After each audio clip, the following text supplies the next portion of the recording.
हाँ जी। Welcome back to physics vision classes. तो जैसा कि आपको पता है स्टूडेंट्स, हम यहाँ पे मास्टर कैडर के कोर्स में ये जो 4 पेपर्स हुए हैं उनके प्रीवियस ईयर्स क्वेश्चंस कर रहे हैं सारे। अलग से कंप्लीट पेपर की फॉर्म में तो कर ही चुके हैं, अभी सब्जेक्ट वाइज कर रहे हैं।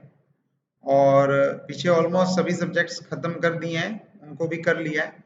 तो जो आपने वीडियोस नहीं देखी हैं वो पीछे अवेलेबल हैं आपके पास, और वो आप आराम से जाके सारे सब्जेक्ट्स की वीडियोस देख सकते हो, जिसमें logic wise, topic wise, concept wise topics discuss किए हुए हैं। और आपको काफ़ी हेल्पफुल रहेगा वो, ना कि सिर्फ मास्टर कैडर में, जो स्टूडेंट्स बाकी कंपटीशन एग्जाम्स की तैयारी कर रहे हैं, जैसे जो एमएससी एंट्रेंस है या कुछ और दूसरे स्टेट्स का, पंजाब की जगह अगर हरियाणा कोई या हिमाचल का या यूपी का या राजस्थान का, अगर वहाँ के भी कंपटीशन के पेपर्स की तैयारी कर रहे हैं, so these videos are going to be very helpful for you. Okay, तो इस सीरीज में ही हमारा एक टॉपिक जो है, एक सब्जेक्ट जो है वो है इलेक्ट्रिसिटी एंड मैग्नेटिज्म, जिसकी हम अब बात करेंगे। ठीक, तो चलिए शुरू करते हैं बातचीत करनी आराम से इसके बारे में। जितने भी क्वेश्चंस आए हुए हैं, जो उनके क्या लॉजिक थे, क्या कॉन्सेप्ट थे, किस तरह से किया हुआ, तो वो कुछ बातचीत हम करेंगे। और बाकी सारे सब्जेक्ट्स की वीडियोस आपके पास अवेलेबल है, आप उसे भी देख सकते हो। चलिए शुरू करते हैं। तो very first question, master cadre 16 में 2016 में जो पेपर हुआ था, उसमें 6 क्वेश्चंस आए थे जो इलेक्ट्रिसिटी और मैग्नेटिज्म में थे। तो उसी में से फर्स्ट क्वेश्चन जो है हमारे पास, that is the what is the value of magnetic field at the center of a circular ring of radius r that carries a current I। ठीक है, तो इसमें कुछ है नहीं, आपको मैग्नेटिक फील्ड का फॉर्मूला याद होना चाहिए फॉर ए सर्कुलर रिंग। उसके सेंटर पे क्या होगा, मैग्नेटिक फील्ड का फॉर्मूला याद होना चाहिए, और वो कुछ होता था म्यू नॉट बाय 4 पाई। ये तो बाहर आता ही है, जैसे इलेक्ट्रिक फील्ड के केस में 1/4 पाई एप्सिलॉन नॉट बाहर आता है ना, वैसे ही मैग्नेटिक फील्ड के केस में म्यू नॉट बाय 4 पाई बाहर आता है। ओके, तो ये तो है ही है। इसके साथ में ही क्या होगा, साथ में ही होगा करंट अपॉन रेडियस, एक ये बचेगा। और साथ में जब आप सॉल्व करते हो तो एक फैक्टर 2 पाई का और साथ में आता है। ठीक है, सेंटर के लिए इस तरह से एंगल बनता है और वो काउंट होता है। तो इसे जब आप कैंसल आउट करोगे 2 पाई को दिस और 4 पाई से, तो it will B mu not I upon 2 r। Make sure this is for the centre of a circular ring. ठीक है, उसके लिए किया हुआ है ये। तो यहां से आप करोगे तो mu not I upon 2 r, that is option A. Yes, that is option A. The option A is the correct answer for this. Simple question था, कुछ ज्यादा डिफिकल्ट नहीं था, लेकिन आपको मैग्नेटिक फील्ड का फॉर्मूला याद होना चाहिए था। और अदरवाइज अदरवाइज आप क्या करते, आप एक सर्कुलर रिंग लेते, उसमें सेंटर लेते, सेंटर से फिर आप फील्ड निकालने की कोशिश करते, उसके लिए बायर सेवरेट लॉ लगाते। बायर सेवरेट लॉ लगा के उसमें ideal sine theta by r square वाले में साइन थीटा की वैल्यू पुट करते, छोटा सा करंट एलिमेंट लेके, फिर उसे इंटीग्रेट करते। तो ये आर्टिकल बन जाता अपने आप में पूरा। तो वो थोड़ा सा लंबा हो जाता है। अगर आपको फॉर्मूला याद होता तो आप डायरेक्ट रिजल्ट लिख सकते हो। ठीक है, तो ट्राई करो, ऐसे बेसिक से 5 7 10 फॉर्मूलाज हैं, वो याद कर लीजिएगा। ओके, चलो नेक्स्ट क्वेश्चन पे आगे बढ़ते हैं हम। नेक्स्ट है, for a blue light a transparent material has a relative permittivity, dielectric constant दे दिया है, रिलेटिव परमिटिविटी जो है वो दे दी है 2.1। ओके, और रिलेटिव परमिएबिलिटी जो है वो दे दी है हमें 1.0। Okay, so speed of light in vacuum is c। Speed कितनी है, c है। आपको क्या बताना है, phase velocity of blue light in an unbounded medium of this material. तो वेलोसिटी बतानी है, और वेलोसिटी आपको मालूम है c बाय n होती है ना। Velocity in any medium is given by c by n, right. अब n कितना होता है, रिफ्रैक्टिव इंडेक्स का फॉर्मूला क्या है, refractive index in terms of relative permeability and relative permittivity is given by this formula। दोनों का प्रोडक्ट करके अंडर रूट, तो यहाँ पे पुट कर दो और आंसर आ गया। So it will be C upon under root of 2.1। Okay, खत्म हुआ। तो D option is the correct answer. Next देखते हैं, a charged particle released from rest in a region where there is constant electric and magnetic field। तो और दोनों fields क्या हैं, पैरेलल हैं। तो एक इलेक्ट्रिक फील्ड है इस डायरेक्शन में और एक इसी डायरेक्शन में मैग्नेटिक फील्ड है। ठीक है, इसी डायरेक्शन में मैग्नेटिक फील्ड भी है, इलेक्ट्रिक फील्ड भी है। अब आपने यहाँ पे चार्ज को रिलीज कर दिया रेस्ट से, यहाँ पे छोड़ दिया, रेस्ट पे रख दिया, तो इलेक्ट्रिक फील्ड से फोर्स लगाएगी। कितना फोर्स लगाएगी, QE। जितना चार्ज है उसके हिसाब से जितना भी फील्ड होगा उसके हिसाब से इस पे फोर्स लगेगा और ये मूव करना शुरू करेगा इन दिस स्ट्रेट लाइन। ठीक है, स्ट्रेट लाइन में मूव करना शुरू करेगा। मैग्नेटिक फील्ड कितना फोर्स लगाएगी, मैग्नेटिक फील्ड जो फोर्स होता है वो होता है QV क्रॉस B। लेकिन अब चक्कर क्या है, अब चक्कर ये है कि V जो है that is parallel to B, मतलब V और B की डायरेक्शन एक ही है ना। और डायरेक्शन एक होने में क्रॉस प्रोडक्ट कितना हो जाएगा, क्रॉस प्रोडक्ट होता है QVB sine theta, that is QVB sine theta. तो साइन जीरो हो गया पैरेलल होने की वजह से, तो ये जीरो हो गया। तो यानी कि मैग्नेटिक फोर्स जो है वो दैट विल बी जीरो। तो कौन सी फोर्स लग रही है, सिर्फ इलेक्ट्रिक फील्ड, और इलेक्ट्रिक फोर्स की वजह से वो किस में ट्रेवल करेगा, सिर्फ स्ट्रेट लाइन में। ओके, सिंपल क्वेश्चन था। क्वेश्चन टफ नहीं है, बस लॉजिकली है, थोड़ा सा सोचोगे आराम से निकल जाएंगे। ठीक है, चलिए नेक्स्ट क्वेश्चन पे बढ़ते हैं आगे। A negative test charge is moving near a long straight wire in which there is a current। तो एक वायर ले लो, ये लो एक वायर ले ली, करंट लेना है, ऊपर ले लो या नीचे ले लो, जैसे मर्जी एक डायरेक्शन में करंट ले लो। A force will act on the test charge in a direction parallel to the direction of current if the motion of the charge is in a direction। तो एक यहाँ पे कोई चार्ज पार्टिकल है near to the wire, ठीक है, negative test charge है, negative Q है। आपसे पूछा है फोर्स इसी डायरेक्शन में लगेगी जिस जो करंट की डायरेक्शन है, अगर क्या होगा, अगर चार्ज पार्टिकल किस डायरेक्शन में मूव कर रहा हो तब फोर्स सेम डायरेक्शन में लगे एज ए करंट। तो आप आर्टिकल पे मत जाओ, यहाँ पे भी सिंपल लॉजिक है, सिंपल बता रहा हूँ, याद रख लेना। तो फ्लेमिंग लेफ्ट हैंड रूल लगता है इस पे, लेफ्ट हैंड रूल लगता है, जिसमें वो तीन तरफ होते हैं ना, एक तरफ मैग्नेटिक फील्ड की डायरेक्शन देखो, एक तरफ वेलोसिटी की डायरेक्शन देखो, एक तरफ फोर्स की डायरेक्शन देखो, वो लगाते हैं, ठीक है। लेकिन सीधा याद रखो, रिजल्ट याद रखो कि अगर force and if force and current are in same direction, are in, you want them to be in same direction, we are discussing it for the negative charge, तो क्या होगा, तो it should be towards the wire। आप ऐसा ले लो कि जब force और करंट सेम डायरेक्शन में होंगे तो चार्ज कैसा जाएगा, टूवर्ड्स द वायर, और अगर ऑपोजिट डायरेक्शन में होंगे तो चार्ज कैसे जाएगा, अवे फ्रॉम द वायर। ठीक है, ऐसा ले सकते हो। तो आप ये समझ लो, क्योंकि ये नेगेटिव चार्ज की बात हो रही है, इसके हिसाब से भी देख लेना, अवे फ्रॉम वायर। तो यहाँ पे इस तरह से आंसर क्या आ जाएगा, टूवर्ड्स द वायर, क्योंकि हमें फोर्स और करंट सेम डायरेक्शन में चाहिए, so charge will have to move towards the wire. Okay, next question देखते हैं, listed below are Maxwell's equation. ये मैक्सवेल्स इक्वेशन दे दी चारों, W del cross H, del cross E, del dot D, del dot B, चारों equation दे दी। अब इसमें उन्होंने एक असम्पशन बोला कि मान लो मैग्नेटिक मोनोपोल एग्जिस्ट करते हो, ठीक है, करते हो, तो कौन सी इक्वेशंस बदलेंगी।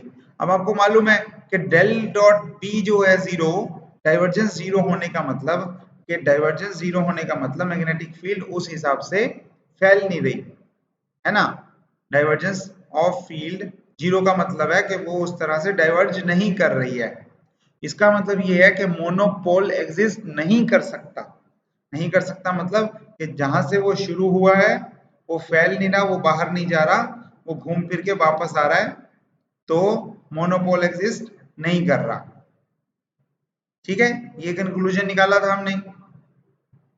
तो अगर वो एग्जिस्ट करने लग जाए तो सबसे पहले तो यही इक्वेशन तहस नहस हो जाएगी, ये इक्वेशन तो गई। ठीक है, और कौन सी है जिसमें फील्ड का चेंज देखते हैं आप, मैग्नेटिक फील्ड का change with respect to time, इसमें देखते हैं, तो ये वाली इक्वेशन भी बदल जाएगी।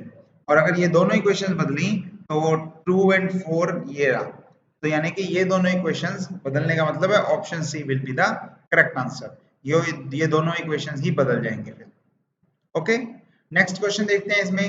Cube has a constant electric potential V on its surface if there are no charges inside the cube। Simple है, charges inside the cube, net charge zero है ना, नेट चार्ज जीरो है, तो आप बोल सकते हो इलेक्ट्रिक फील्ड भी जीरो है।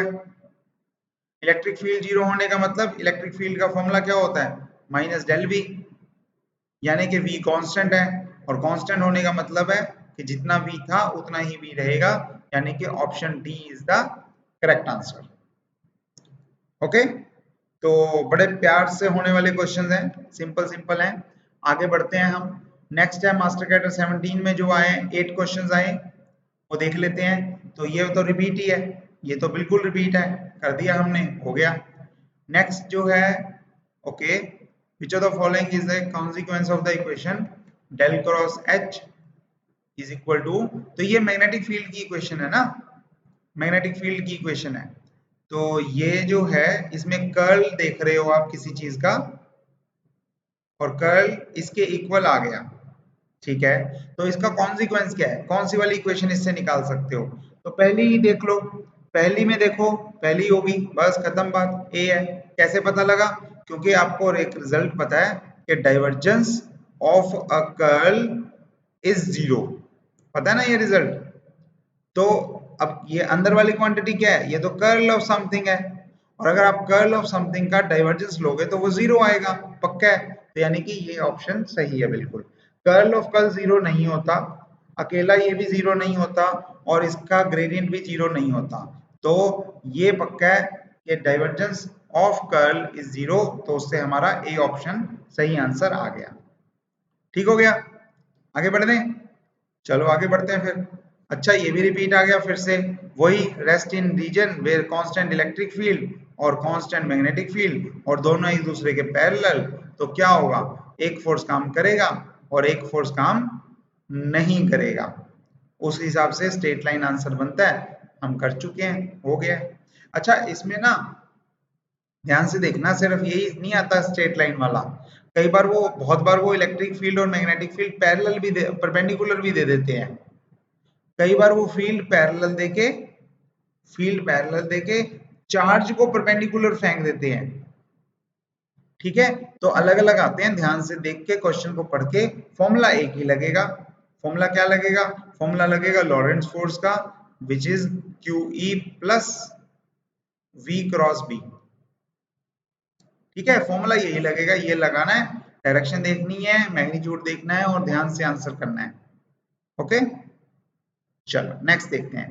Hypothesis that an electron possesses spin, electron की स्पिन होती है ना, is qualitatively significant for the explanation of all the following topics except, okay, तो स्पिन जो है वो होती है इलेक्ट्रॉन की, इससे कौन कौन से टॉपिक्स में क्वालिटेटिवली हेल्प मिलेगी और कौन से में नहीं मिलेगी, ये बताना है।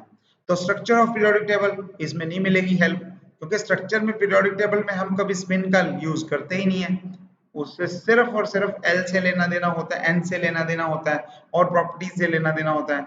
स्पेसिफिक हीट ऑफ मेटल्स में हम डिबेस थ्योरी लगाते हैं, और वो स्पिन से आता है उसका रिजल्ट, ठीक है, और डिबे आइंस्टाइन थ्योरी कह लो, और डिबेस थ्योरी लगाते हैं तो उससे रिजल्ट, वो स्पिन होना उसे इफेक्ट करता है, ठीक है। फाइन स्ट्रक्चर में तो हम स्पिन नहीं डालते हैं, उसी की वजह से तो बातचीत है, ठीक है, तो स्पिन ऑर्बिट कपलिंग डालते हैं ना हम फाइन स्ट्रक्चर में, एटॉमिक मॉलिक्यूलर में पढ़ाया हुआ है आपको। और deflection of moving electron by uniform magnetic field, ये तो स्टर्न का अलग एक्सपेरिमेंट है, और ये तो सारा का सारा था ही स्पिन पे बेस्ड, तो यानी कि ए ऑप्शन जो है that should be our correct answer. Okay, next. अच्छा, ये क्वेश्चन एक बार वेरीफाई करना, क्रॉस वेरीफाई, उन्होंने जब आंसर दिया था वो शायद उन्होंने ए नहीं दिया था, but I think there is some mistake in their answers, still you can verify, cross verify, okay। Next जो है negative test charge is moving, अच्छा ये तो कर लिया हमने, so it should be towards the wire, ये भी रिपीट है। ओके ये भी रिपीट है, so it should be constant v, fine very good. ये भी रिपीट है, so it should be second and fourth option, very good, बहुत बढ़िया, बहुत फास्ट हो रहा है काम हमारा, बस बस 5-7 मिनट में खत्म ही हो जाएगी ये वाली डाउट क्लास, सारे ऑप्शन ऐसे ऐसे रिपीट करेंगे अगर तो। अच्छा नेक्स्ट क्वेश्चन नया है वो देखते हैं, which can be use as a can be use to produce a propagating EM wave. तो इसमें क्या होता है, सिंपल है, चार्ज पार्टिकल लो, अगर उसे रखा आपने, अगर आपने उसे रखा रेस्ट पे, तो क्या होगा, रेस्ट पे रखने से it's a source of electric field only, source of electric field only. अगर आपने उसे रखा मोशन में, तो वो सोर्स हो जाएगा मैग्नेटिक फील्ड का। ओके, और अगर आपने उसे रखा मोशन में, मतलब यूनिफॉर्म वेलोसिटी से नहीं, एक्सेलरेटेड, अगर आपने उसे एक्सेलरेशन भी दे दी, तो क्या हो जाएगा, ये सोर्स हो जाएगा ईएम वेव का, ईएम वेव का। ओके दैट मीन्स यहाँ पे जो हमें ईएम वेव चाहिए, प्रोपेगेटिंग ईएम वेव, उसके लिए हमें एक्सेलरेटिंग चार्ज लेना पड़ेगा, that is option B is the correct answer. Chargeless particle तो कर ही नहीं सकता, यूनिफॉर्मली मूविंग चार्ज सिर्फ मैग्नेटिक फील्ड देगा, स्टेशनरी चार्ज सिर्फ इलेक्ट्रिक फील्ड देगा, तो हमारा करेक्ट आंसर है बी। ठीक है, चलिए अगले पे चलते हैं। अगले में क्या है, मास्टर कैडर में 2020 में जो पेपर था उसमें 9 क्वेश्चन थे, अब वो कर लेते हैं। उसमें क्या है देखते हैं। तो पहला क्वेश्चन क्या है, example of non polar type of dielectric. तो पोलर नॉन पोलर मैं एक बार क्विकली बता देता हूँ। पोलर नॉन पोलर, पोलर जिसमें पोलैरिटी हो, और वो कब होती है, जब centre of gravity of positive charge coincide नहीं करता, कोइंसाइड नहीं करता centre of gravity of negative charge से, centre of gravity of negative charge से। जैसे कि एग्जांपल ले लेते हैं H2O, H2O में आप देखोगे एक H एक O है, एक H इधर है, एक H इधर है, तो पॉजिटिव चार्जेस कौन से हैं, H और H, और नेगेटिव चार्जेस कौन है, O। तो अगर आप इसके सेंटर देखो, तो नेगेटिव का सेंटर है यहाँ पे और पॉजिटिव का सेंटर है यहाँ पे, यानी कि इन दोनों पॉजिटिव नेगेटिव के बीच में कुछ डिफरेंस है, और डिफरेंस है अगर, तो ये equal and opposite charges separated by certain distance, मतलब डाइपोल वगैरह बना रहे हैं, और जो डाइपोल बना ले वो पोलर मॉलिक्यूल होता है, जो नहीं बना पाता वो नॉन पोलर होता है। ठीक है, तो इसमें HCl भी बना लेगा, सल्फर डाइऑक्साइड भी बना लेगा, लेकिन सेम तरह के दो मॉलिक्यूल्स बिल्कुल ऑक्सीजन मॉलिक्यूल नहीं बना पाएगा, क्योंकि वो ये O है, ये O है, दोनों ही पॉजिटिव है, दोनों ही नेगेटिव है। तो ये ऑक्सीजन जो है that is a non polar type of dielectric. Okay, चल नेक्स्ट देखते हैं। When the force of on 2 newton 2 coulomb due to fix charge of 4 coulomb is 2 newton, तो चार्ज 1 भी दे दिया, चार्ज 2 भी दे दिया, और वो बाद में देखते हैं, एक चार्ज 2 कूलम दे दिया, एक चार्ज 4 कूलम दे दिया, और फोर्स कितना दिया, दोनों में फोर्स लगाया 2 न्यूटन। अब क्वेश्चन क्या पूछा है, electric field at the charge of 2 coulomb. Electric field आपको फॉर्मूला पता है, वो क्या होता है, force upon charge, force upon charge. अब क्वेश्चन ये है कि यहाँ पे चार्ज कौन से डिवाइड करेंगे, बस इतना ही क्वेश्चन है ये, कि चार्ज 2 कूलम वाला लेंगे कि 4 कूलम वाला लेंगे। तो आपको क्या करना होता है, आपको टेस्ट चार्ज लेना होता है, ठीक है, at the charge of 2 coulomb, मतलब वो उसकी इलेक्ट्रिक फील्ड निकालनी है। तो आप इसमें क्या करोगे, इस फोर्स को 2 न्यूटन को 2 न्यूटन 2 कूलम वाले से ही डिवाइड करोगे, and you will get answer 1 newton पर coulomb. This is your electric field. Okay, ये तो बड़ा ही सिंपल था। ओके नेक्स्ट देखते हैं, velocity of EM is in free space. Velocity किसी पे नहीं डिपेंड करती, लाइट की वेलोसिटी के बराबर रहती है, so this is independent of everything. Okay, next देखते हैं unit of magnetic susceptibility. Susceptibility क्या होता है? ससेप्टिबिलिटी होता है how easily something can be magnetised, how easily can it be magnetised. ठीक है, और इसके कोई यूनिट नहीं होते, इसका एक फॉर्मूला जरूर होता है, वन नहीं 1 + m magnetic susceptibility is relative permeability. तो उसमें -1 करोगे तो फॉर्मूला में आ जाएगा, लेकिन इससे सिर्फ मेजरमेंट ये है कि मैग्नेटाइजेशन कितनी फास्ट या कितनी स्लो होती है, और उसका मतलब है इसकी कोई यूनिट नहीं है। So option is D. Okay, fast slow भी मत कहो, कितना इजीली होती है, तो इसके कोई यूनिट्स नहीं होते। So it's answer is D. Okay, next देखते हैं वेलोसिटी ऑफ ईएम वेव्स। कुछ क्वेश्चन में गड़बड़ है, वो इनवर्सली प्रोपोर्शनल टू बीटा मान रहे हैं, देख लेना, ये क्वेश्चन हम स्किप कर रहे हैं। नेक्स्ट देखते हैं for a uniform plane wave in the X direction, E X component क्या होगा और एच एक्स कंपोनेंट क्या होगा, या बाकी के कंपोनेंट्स क्या होंगे। तो सीधा सीधा बात है कि जिस डायरेक्शन में प्लेन वेव हो, यूनिफॉर्म वेव हो, उस डायरेक्शन में कंपोनेंट्स ई एक्स और एच एक्स दोनों will not vary with time, they will not vary with time।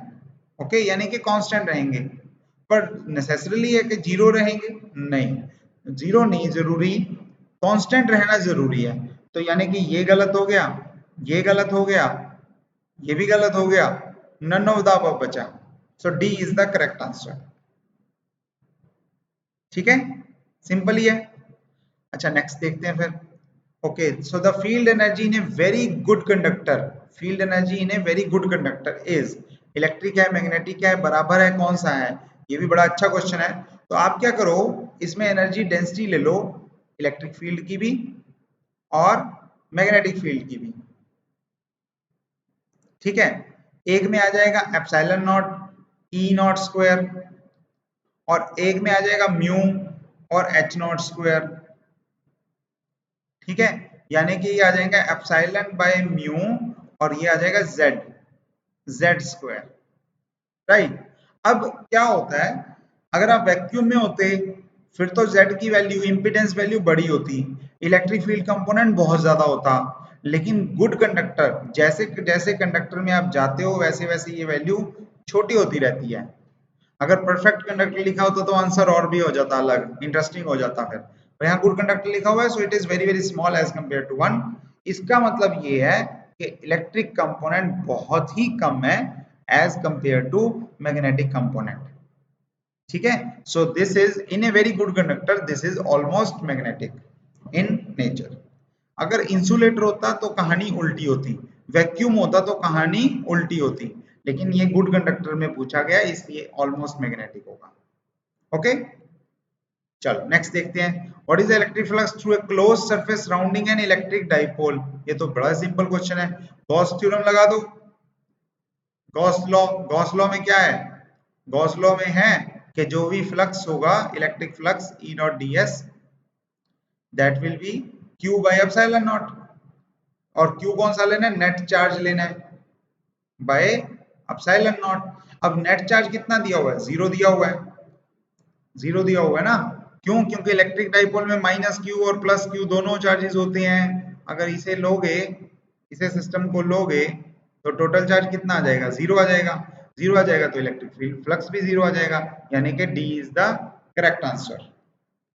Okay, next question देखते हैं, displacement current arises, displacement current arises due to, displacement current किस वजह से होता है, पता ही है, टाइम वेरिंग इलेक्ट्रिक फील्ड की वजह से। यहीं से तो ओरिजिन हुआ था इसका, कि करंट में सिर्फ करंट डेंसिटी वो नहीं है और जो चार्ज की मूवमेंट की वजह से है, लेकिन टाइम वेरिंग इलेक्ट्रिक फील्ड की वजह से भी डिस्प्लेसमेंट करंट आता है। करली ई बाई करली टी वाला फैक्टर इसमें आता है, तो यानी कि D is the correct answer. Maxwell's equation आपको हमेशा याद होनी चाहिए, सारी की सारी, चारों की चारों टिप्स पे होनी चाहिए। कहां से कौन सा क्वेश्चन कब बन जाए इसमें कुछ नहीं पता। ठीक है, और ये सिर्फ हम इलेक्ट्रिसिटी एंड मैग्नेटिज्म में नहीं पढ़ते, ये मैंने आपको वाइब्रेशन एंड वेव्स में भी पूरे अच्छे से पढ़ाई हुई है। वाइब्रेशन एंड वेव्स में ईएम वेव्स वाला जो चैप्टर है उसमें पढ़ा हुआ है आपने, ठीक है। चलो नेक्स्ट क्वेश्चन करते हैं। लास्ट पेपर रह गया हमारा MC21 में जो हुआ था 2021 में, बैकलॉग वाला पेपर है ये। इसमें 6 क्वेश्चंस जो हैं वो आए थे इलेक्ट्रिसिटी से। तो पहला देखते हैं, which is the correct relation for diamagnetic material. Diamagnetic में सीधा सीधा हिसाब रखो, ससेप्टेबिलिटी जो होती है वो नेगेटिव होती है। और यही क्वेश्चन बहुत बार नेगेटिव, जीरो से छोटी, और यही क्वेश्चन बहुत बार सुपर कंडक्टर में आता है। सुपर कंडक्टर आपको पता है, सुपर कंडक्टर जो बनते हैं वो डायमैग्नेटिक हो जाते हैं इन नेचर। और कोई टिपिकल सा सुपर कंडक्टर देके वो बोलेंगे कि बताओ जी इसकी डायमैग्नेटिक ससेप्टेबिलिटी कितनी है। तो आपको क्या देखना है, सीधा सीधा है कि सुपर कंडक्टर है तो डायामैग्नेट होगा, और अगर डायामैग्नेट होगा तो ससेप्टेबिलिटी क्या होगी, नेगेटिव होगी। ठीक है, तो पहले तो वो ऑप्शन बाहर कर दो जिसमें ससेप्टेबिलिटी पॉजिटिव दी हुई है, और जो बच गया रिलेटिव परमिएबिलिटी भी लेस देन 1 होती है, तो जो बच गया वो सही आंसर है। ओके, हो गया। नेक्स्ट देखो, ratio of intensity of magnetisation, this one intensity divided by magnetisation force, let's say it is m। इसको क्या बोलते हैं, इसी को तो हम ससेप्टेबिलिटी बोलते हैं। तो ये हो गया magnetic susceptibility, B option is the correct answer. Next देखते हैं, permanent dipole consist of following angular momentum. Permanent dipole movement जो है, परमानेंट डाइपोल्स, उनके पास ऑर्बिटल, इलेक्ट्रॉन, न्यूक्लियर सब होता है, सब इलेक्ट्रॉन एंगुलर मोमेंटम है, तो D is the correct answer. Next देखते हैं, work done by magnetic field. Magnetic field कोई काम नहीं करती ऑन ए मूविंग चार्ज, तो ये हो जाएगा जीरो। क्यों, क्योंकि एंगल का ही चक्कर है, वो 90 डिग्री का एंगल बना रही होती है, सर्कल में घुमा रही होती है, उसमें वर्क डन जीरो आ जाता है। फोर्स डॉट डिस्प्लेसमेंट 90 डिग्री के एंगल की वजह से जीरो बन जाता है, सिंपल था। ओके, नेक्स्ट क्वेश्चन है, बीम ऑफ प्रोटॉन्स, एक बीम जा रही है प्रोटॉन्स की, is deflected in the vertical direction by electric field. ऐसे वर्टिकल डायरेक्शन में उन्होंने डिफ्लेक्ट कर दी, तो क्या होगा, तो कुछ नहीं, वेलोसिटी ऑफ प्रोटॉन कांस्टेंट तो रह नहीं सकती, और ना मोमेंटम कांस्टेंट रह सकता, ना काइनेटिक एनर्जी कांस्टेंट रह सकती। एक ही काम होगा, काइनेटिक एनर्जी बढ़ेगी। बेसिकली डिफ्लेक्ट होने के बाद उन्हें धक्का मारा है ना, या वो किया है, या अट्रैक्ट किया है, या रिपेल किया है, ऐसे ही है ना, तो एनर्जी चेंज तो होगी होगी, वेलोसिटी तो फर्क तो पड़ेगा ही पड़ेगा, और यहाँ पे इंक्रीजिंग है तो काइनेटिक एनर्जी इंक्रीज करेगी। So option C is the correct answer. ठीक हो गया, सिंपल है। ओके, लास्ट क्वेश्चन है आई थिंक, है ना, हाँ लास्ट क्वेश्चन है, तो ये और कर लेते हैं। So an electron with electric charge e, उसका चार्ज दे दिया e, describing a circular orbit of radius a, circular orbit में वो घूम रहा है, ठीक है, और in a plane perpendicular to z axis along which there is perpendicular field भी है, बी मैग्नेटिक फील्ड भी है। तो आपको बताना है एंगुलर मोमेंटम कितना होगा। तो सिंपल है क्वेश्चन, देखो मैग्नेटिक फील्ड कितना फोर्स लगाती है, q v B sine theta, और साइन देखो परपेंडिकुलर फील्ड है तो साइन 90, 90 की वजह से 1 हो गया, तो चार्ज कितना E, वेलोसिटी कितनी V, मैग्नेटिक फील्ड कितना B, ये इसे घुमा रही है। लेकिन घुमाने के लिए इसे सेंट्रीपिटल फोर्स लग रही है ना, और सेंट्रीपिटल का फॉर्मूला होता है mv² अपॉन r, r कितना है यहाँ पे a है, तो इसकी वजह से हमें v कितना मिल जाएगा, v मिल जाएगा हमें e a b upon m, इसके इक्वल। ओके, इसके इक्वल मिल गया। अब अगर आप देखोगे इसके इक्वल मिला जिसके, इसमें क्या करना है, हमें एंगुलर मोमेंटम निकालना है। एंगुलर मोमेंटम का मैं सीधा सीधा फॉर्मूला लिख देता हूं, एम वी आर, और आर की वैल्यू है ए, और वी को पुट कर दो, तो ये हो जाएगा M A into E A B upon M, M से एम कट जाएगा और बाकी क्या बचेगा, it will be E, this will be E B A square, और वो कौन सी ऑप्शन है, a square, so B option is the correct answer. Okay, that's it, that completes our electricity and magnetism part as well. सारे questions इसके हो गए हैं, अच्छे से सिंपल थे और बहुत ज्यादा टिपिकल नहीं आते हैं। ये वाला पार्ट इतना इजी इसलिए भी है क्योंकि वाइब्रेशन एंड वेव्स में ईएम वेव्स वाला चैप्टर बहुत इंपॉर्टेंट है और वहां पे हम काफी कुछ कर चुके हैं और सीख चुके हैं, वहां पे कर लेते हैं हम इसे कवर। ठीक है, यहाँ पे बेसिक क्वेश्चन थे, मैक्सवेल्स इक्वेशन या बेसिक इलेक्ट्रिक मैग्नेटिक फील्ड वाले फॉर्मूले, उसके बेसिस पे हम इसे अच्छे से कर रहे हैं। तो अच्छे से पढ़ना और मिलते हैं हम अगली क्लास में जब भी। तो आपके जो भी डाउट्स हों वो मुझे भेज देना, हम उनकी पे बातचीत करेंगे, कोई दिक्कत होगी तो सॉल्व करेंगे, कोई ऐसी दिक्कत वाली बात नहीं है। ठीक है, तो चलिए, stay tuned with us and very good, take care of yourself, see you in the next class. और जो भी डाउट्स हो भेज देना ताकि हम उसे अच्छे से काम कर सकें, कोई प्रॉब्लम नहीं आनी चाहिए। सारे सब्जेक्ट्स की डिवीजन करके सारे क्वेश्चंस हमने ऐसे ही डिस्कस किए हैं, आपके पास सारी वीडियोस अवेलेबल हैं, आराम से देख के पढ़ के सीख के अच्छे से पेपर अटेम्प्ट करना। चलिए ठीक है, फिर मिलेंगे, अगर कोई डाउट वाली अगली क्लास में जल्दी ही मिलते हैं। तब तक के लिए टेक केयर, अलविदा, गुड नाइट, शबा खैर, see you soon and stay tuned with us.